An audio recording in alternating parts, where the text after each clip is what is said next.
časna, šta je sad ispod nas, ovdje tu gdje hodamo? Rimski stadion. Rimski stadion, koliko je primio? 30.000 ljudi je skupljao ovaj Znači, stadion.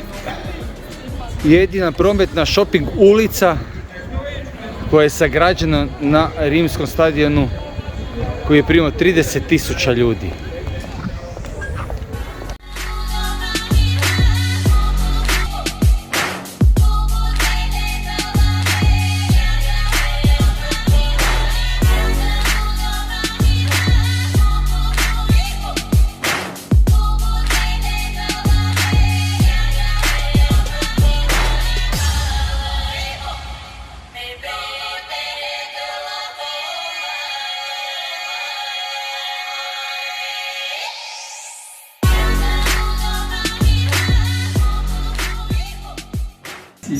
What are you doing?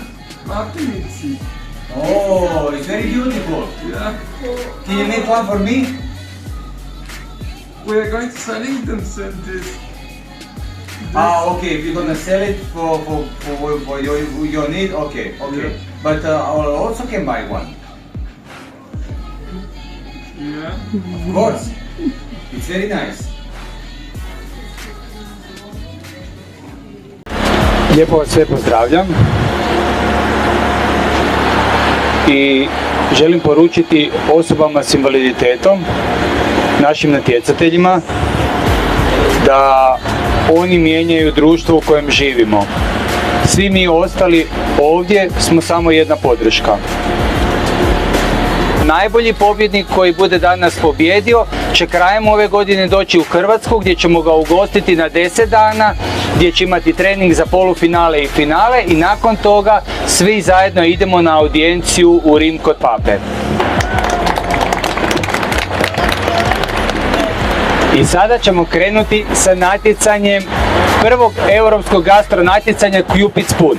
Svim natjecateljima želim uspješan današnji dan, svi ste pobjednici i želim da se svi lijepo zabavimo i provedemo i da ovu poruku pošaljete svim ostalim osobama s invaliditetom u Bugarskoj.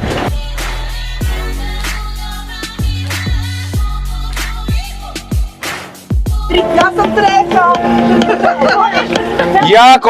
Jako dobro, dajte molim vas da podržite naše natjecatelje. Pa šta je sad ovo, ljudi moji? Come on, let's go! Our bartender is the best one! Little bit shaking, yes!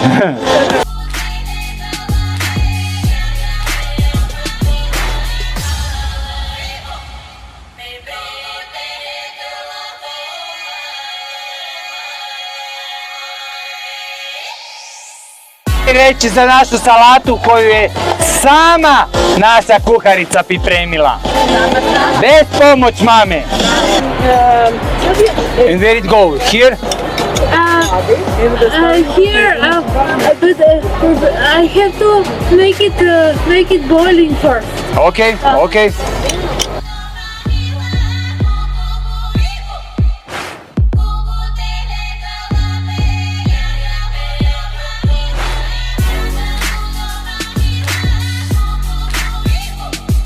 Čekaj malo. Ko je rezao, znači onda ovo voće? Mama ili natjecateljica? Stani je rezala. Stani, ti si rezala. Da vidimo. Stani, pa ovo je vrh. Kako je ovo dobro. Stani.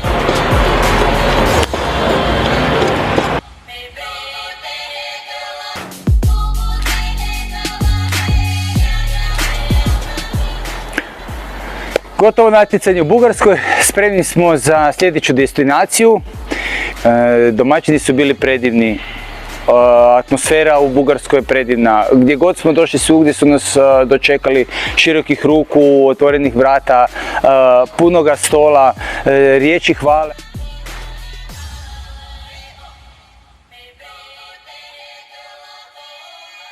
I Bugarska ima svoje predstavnike na polufinalnom natjecanju koje će predstavljati u Zagrebu.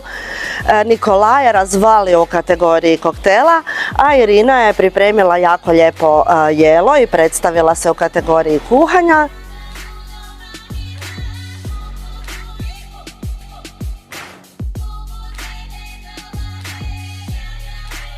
Pružimo priliku osobama s invaliditetom da budu dio toga društva, da pokažu svoje vrijednosti, svoje mogućnosti, a isto tako znači i svima nama ostalima da se otvore oči, jer jednostavno društvo bez onih koji su u potrebi, bez osoba s invaliditetom nije kompletno društvo. Zato na sljedećoj destinaciji vidimo se svi zajedno, i natjecatelji i oni koji će nas doći podržati, jer zajedno stvaramo društvo jednakosti. Vidimo se, ekipa!